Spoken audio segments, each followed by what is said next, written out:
This is Michael Orrell of MobileBurn.com. I have with me the Samsung T559 Comeback for T-Mobile USA. It's a rather uniquely designed messaging phone. When the flip is opened up, it reveals a 4-row QWERTY keyboard and a large internal display, as well as a second set of controls around the D-pad.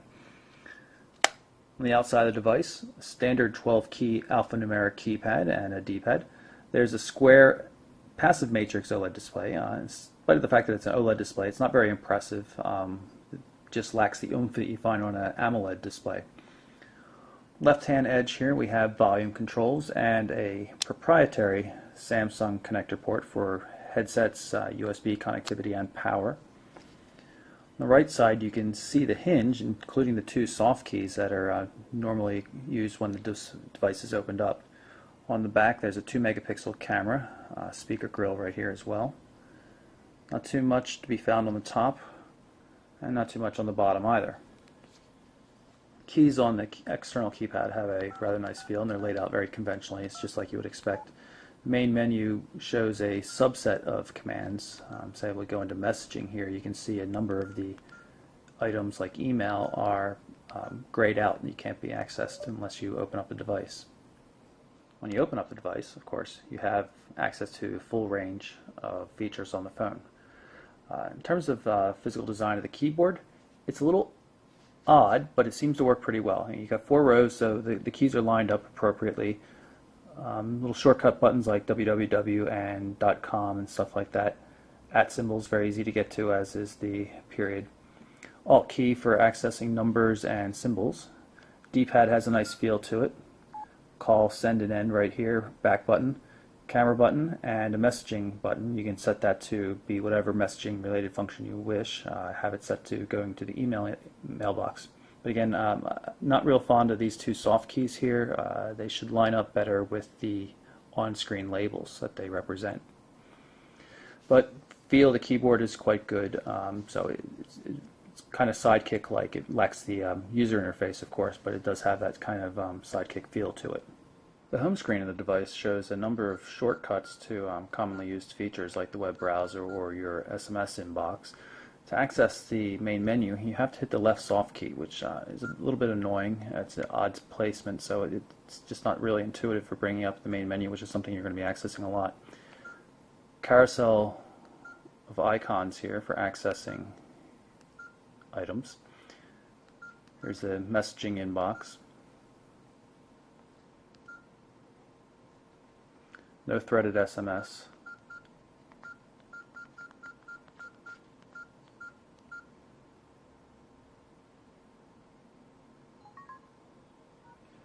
There is IM. I've got AIM logged in right now. You can see very straightforward.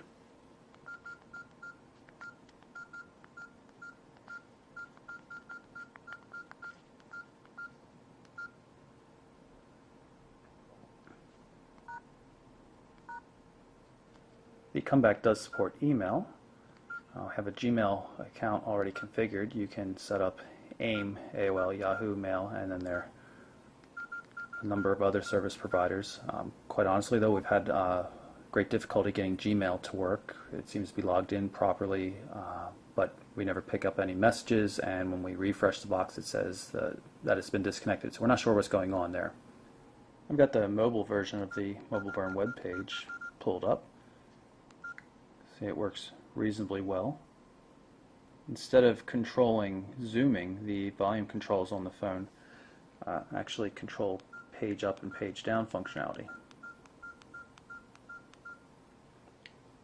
Pull up options here with the left soft key and we'll get into the bookmarks. Navigation through the menu on the browser, which appears to be NetFront, is a little unusual but workable enough. The browser supports full HTML websites, but seems to have limited resources. This is the Yahoo Finance page. It reported that it was unable to complete because it ran out of memory. Zooming is also an issue on this. Go to resize page and then zoom out with the D-pad. It's rather slow and it doesn't really zoom out all that far.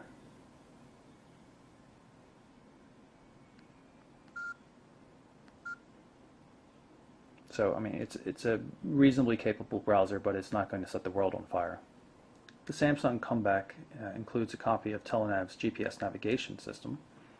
You can use it for turn-by-turn navigation to places you can search for things in your area, that kind of stuff. This is the media application. I'm going to use it to get to the music files.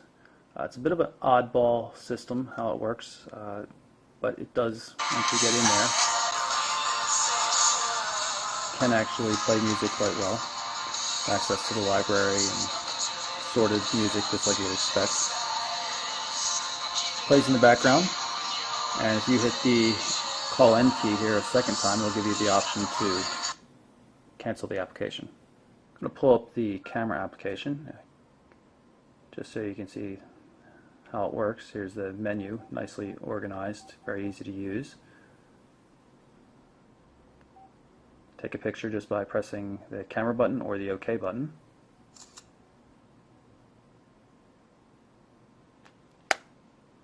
The application works both with the internal and the external display, so we can start the camera up again. You see it there again. 2 megapixel images, no autofocus or anything like that, but passable. So that's our quick look at the T559 Comeback by Samsung for T-Mobile USA. 3G device, decent data rates, typically within the 400 to 500 kbps per second range. There's a micro SD HC card, so you can put up to a 16 gig card. Unfortunately, it's located underneath the battery, which is a bit of a pain. Interesting form factor, though. Pretty decent 4-row QWERTY keyboard and a nice large internal display. So, it's kind of a slick device. It's something a little bit different for Samsung, and I think it'll probably appeal to a lot of the people that are Sidekick fans. It's not a Sidekick by any stretch, but it does have that same kind of feel to it. So it should work out pretty well for T-Mobile. Again, that's the Samsung T559 Comeback. I'm Michael Orrell for MobileBurn.com.